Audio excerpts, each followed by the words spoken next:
India gained independence in 1947, marking the end of British colonial rule. It adopted a mixed economy model, aiming to balance growth with social equity. This model combined elements of socialism and capitalism, reflecting the diverse aspirations of the nation. The state played a significant role in planning and regulating the economy, with a focus on self-reliance. It aimed to achieve social justice and reduce poverty through various development programs. The government controlled key sectors like industry, banking, and trade, ensuring state dominance in critical areas. This approach, however, led to inefficiencies and slow growth, stifling innovation and competitiveness. India faced numerous economic challenges in the 1980s, including stagnation and inflation. The government's budget deficit widened, reflecting the growing gap between revenue and expenditure. Its spending exceeded its revenue. This situation was unsustainable and led to financial instability. The country also had a large current account deficit, indicating an imbalance in foreign trade. This meant that India was importing more than it was exporting. Foreign exchange reserves dwindled, causing concern. The government resorted to external borrowing to finance its deficits, increasing its reliance on foreign loans. This led to a mounting external debt burden, putting additional pressure on the economy. The situation was further aggravated by the Gulf War in 1990. Oil prices surged dramatically.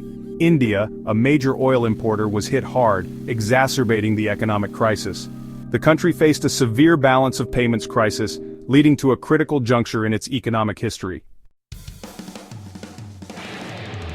By June 1991, India's foreign exchange reserves plummeted to alarming levels. They were barely enough to cover 3 weeks of essential imports, causing widespread panic.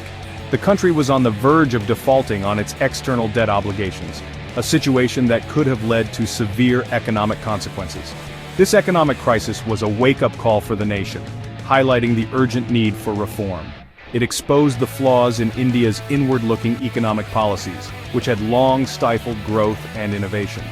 The government was forced to act swiftly, implementing measures to stabilize the economy. The crisis was the culmination of years of economic mismanagement and policy failures. The government's excessive spending on subsidies and social programs was unsustainable, draining the nation's resources. Its control over various sectors stifled private enterprise and innovation, leading to economic stagnation. The bureaucratic hurdles and red tape discouraged foreign investment, further exacerbating the economic woes. Faced with an unprecedented economic crisis, India turned to international institutions for help. The World Bank and the International Monetary Fund, or IMF, stepped in with financial assistance. However, this assistance came with strings attached. The World Bank and IMF insisted on structural economic reforms. They argued that India needed to liberalize its economy. This meant reducing government control and opening up to foreign competition. These reforms were a condition for receiving the much-needed financial aid package. Section 4. Ushering in a new era. The 1991 reforms. Under the leadership of Prime Minister P.V. Narasimha Rao and Finance Minister Manmohan Singh, India embarked on a path of economic liberalisation. The new economic policy, or NEP, was unveiled in July 1991. It marked a paradigm shift in India's economic thinking. The NEP aimed to create a more competitive and market-oriented economy.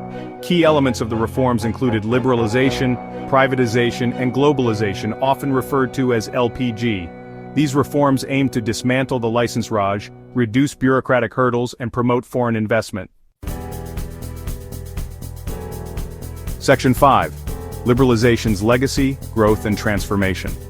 The 1991 reforms had a profound impact on the Indian economy, marking a significant shift from a closed, controlled system to a more open and market-driven one. Liberalization led to increased competition, greater efficiency, and higher economic growth. The reforms opened up new opportunities for businesses and entrepreneurs.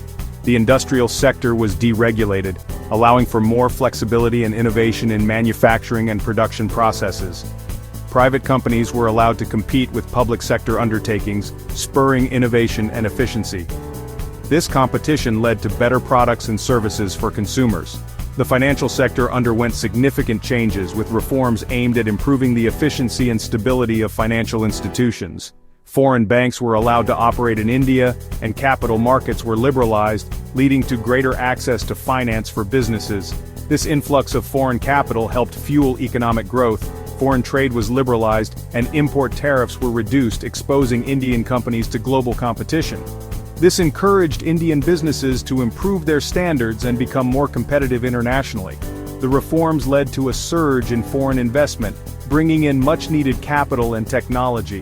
Multinational corporations flocked to India to tap into its vast market, creating jobs and boosting economic growth. This influx of global companies also brought in new skills and expertise. India's GDP growth rate accelerated, making the country one of the fastest-growing economies in the world. The transformation set the stage for India's emergence as a major global economic player.